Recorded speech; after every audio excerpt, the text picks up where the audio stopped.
Les frérots, ce que vous allez voir dans cette vidéo, c'est un extrait d'un live exclusif Alpha Academy, donc forcément que pour les membres de l'Alpha Academy. Vous avez le lien dans la description pour nous rejoindre. Tous les mois jusqu'ici et à partir de maintenant, toutes les 2 semaines, je fais intervenir les membres de l'Académie en direct avec moi pendant des lives.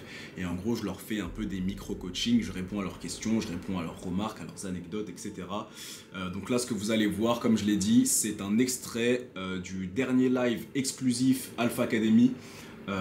Profitez-en les gars, comme ça vous voyez un peu ce qu'on fait aussi à l'intérieur de l'Alpha Academy.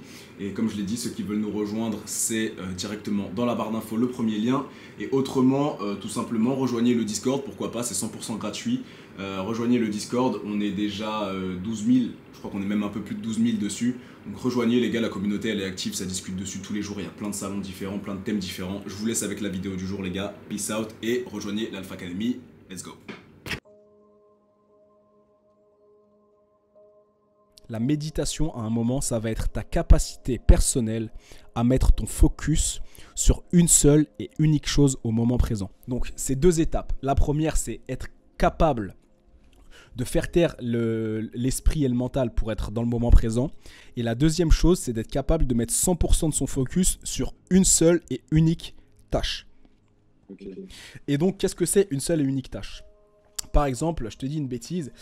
Je vais masser une meuf, ok? Je vais masser une meuf et je vais me mettre à fond dans le moment présent et je vais faire une seule et unique tâche à la fois.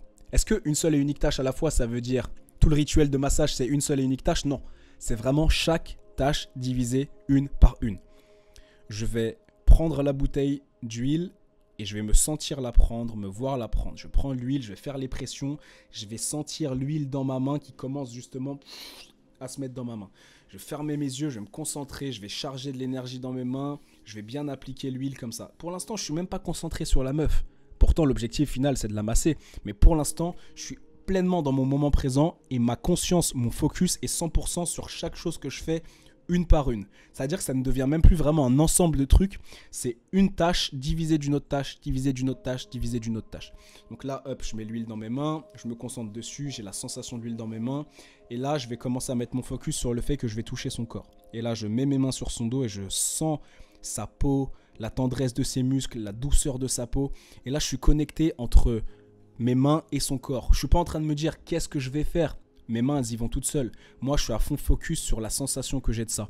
Mais à tout moment, je peux mettre mon focus sur autre chose. Déconnecter un peu mon focus du fait de la masser et juste la regarder, écouter les bruits qu'elle fait, voir si elle est vraiment détendue, essayer d'analyser son body language. Mais l'objectif, c'est ça.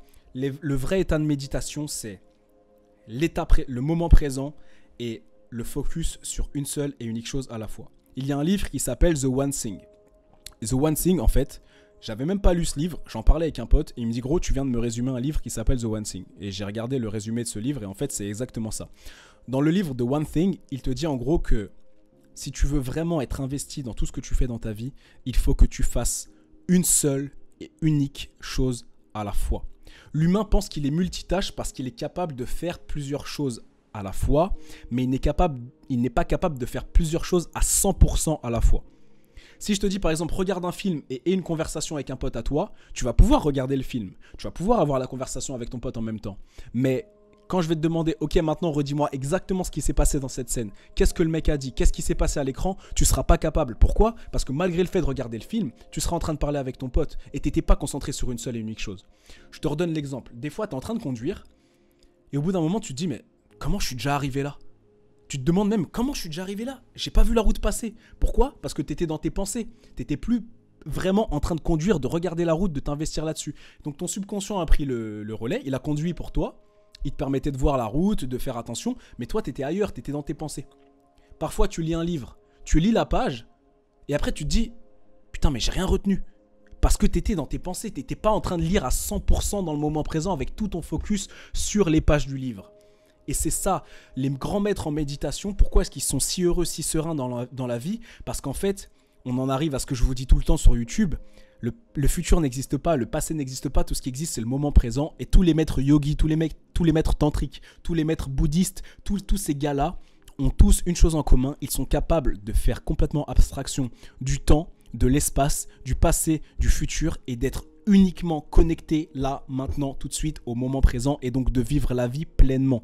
Parce que quand tu vis la vie pleinement à 100%, c'est quand tu es dans le moment présent concentré sur une seule et unique chose à la fois.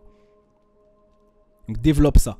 Donc là, tu vas développer ta capacité à méditer, mais aussi au quotidien, quand tu fais quelque chose, essaye de faire une chose et de réfléchir à cette chose en même temps et ne pas de faire un truc en réfléchissant à autre chose. Ok, super.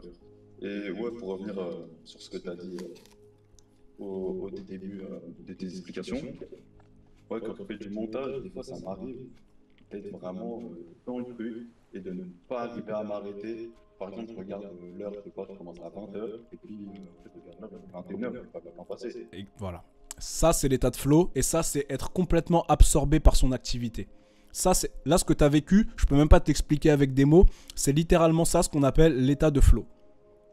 Le temps ne passe plus, c'est-à-dire que tu as l'impression que ça fait 10 minutes que tu montes, mais en fait ça fait 1 heure.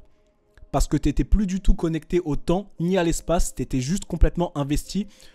Je te l'ai déjà dit dans plein de vidéos, tu n'es pas ton corps, tu n'es pas ton esprit, tu es l'âme. Ok ? C'est-à-dire que au bout d'un moment, pour ton corps, oui, il y a le temps, tu vieillis, etc., etc. Pour ton âme, il n'y a qu'une chose, c'est le moment présent. Ton âme ne vibre qu'au présent. Est-ce que je te dis, ah, ton âme, elle vibre au passé? Bah non. Ton âme vibre dans le futur? Non. T'es que là maintenant. Et là, en fait, ce que tu as réussi à faire, c'est mettre ton âme en focus parfait, en adéquation avec ton corps, ton mental et ton âme, tout au moment présent. Et donc là, le temps n'existe plus, le temps passe super vite. Tu vois, quand on dit, j'ai tellement passé un bon moment que j'ai pas vu le temps passer. Bah ouais, parce que tu étais dans l'état de flow parfait. Donc le temps n'existe plus. C'est pour ça que le temps, c'est un concept. Pourquoi est-ce que des fois, 1 minute, ça te semble comme 5 heures, alors que des fois, 1 heure, ça te semble comme 10 minutes? Parce que le temps, c'est un concept ressenti.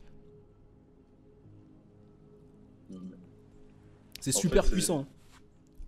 Tout est une question de si on prête attention ou non au temps. Si on arrive à se concentrer à fond sur la tâche qu'on fait, ou si on est ailleurs, par exemple, comme l'exemple que tu as donné tout à l'heure, si tu lis un livre, mais que tu es dans tes pensées. C'est qu'une question de perception. Si je te demande pendant 24 heures de regarder ta montre et de regarder les secondes défiler, je te jure qu'au bout d'1 heure, tu vas péter un câble. Tu vas péter un câble. Par contre, si pendant 1 heure, je te donne pas de deadline, mais je te dis, vas-y, amuse-toi avec tes potes, tu vas t'amuser avec tes potes, je te dis, à ton avis, ça fait combien de temps que tu t'amuses avec tes potes? Tu vas me dire, je sais pas, 15 minutes, je vais te faire, frère, ça fait 1 heure. Tu vas me dire, oh quoi? C'est passé trop vite. Ouais, parce que c'est la perception du temps qui change. La perception du temps change par rapport à ce que tu en fais et par rapport à ta connexion. Quand tu étais à l'école en train de faire un contrôle, si tu étais super stressé par ce contrôle, on te dit t'as 2 heures, tu dis oh putain comment je vais faire? Et les 2 heures elles passent méga vite. Par contre si tu es méga en avance, que le contrôle il dure 2 heures mais que toi tu l'as torché en 1 heure, la dernière heure elle te semble interminable. Pourtant dans les deux cas c'était 2 heures. Ouais, et d'ailleurs, ça me fait penser à un autre point. Pour moi, à mon avis, tu es d'accord, la vie, c'est vraiment que, comment dire, ça dépend de la perception des choses. Tout est une question de perception. Être heureux, comment dire, être heureux, être en dépression, tout ça, ça appartient qu'à nous. Et on a juste en fait à changer notre façon de voir les choses. C'est ce qu'on appelle l'état d'esprit. On a tous un esprit, mais il peut avoir plusieurs états. Je prends encore l'exemple que je prends assez typiquement. Demain, ta meuf te trompe. Si t'es un mec nerveux, ton état d'esprit, ça va être d'être en colère. Si t'es un mec assez émotionnel, ton état d'esprit, ça va être d'être triste. Si t'es un mec qui est focus sur lui, ton état d'esprit, c'est c'était une pute, elle m'a jamais mérité, et tant mieux qu'elle m'ait trompé, maintenant elle sort de ma vie. C'est qu'une question d'état d'esprit. Et dans tout, c'est comme ça. Demain, c'est un crash financier pour toi. T'as le mec qui a un mauvais état d'esprit, c'est ah, c'est terminé, je suis qu'une merde, je vais finir à la rue. Et un mec qui a un bon état d'esprit, c'est ok, bah maintenant je suis au plus bas, dans tous les cas, je pourrais plus jamais tomber plus bas, donc maintenant je vais me sortir encore plus les doigts du cul. C'est qu'une question d'état d'esprit et rien d'autre. Ok. Bah écoute, merci de m'avoir aiguillé là-dessus. Avec plaisir, frérot. Et...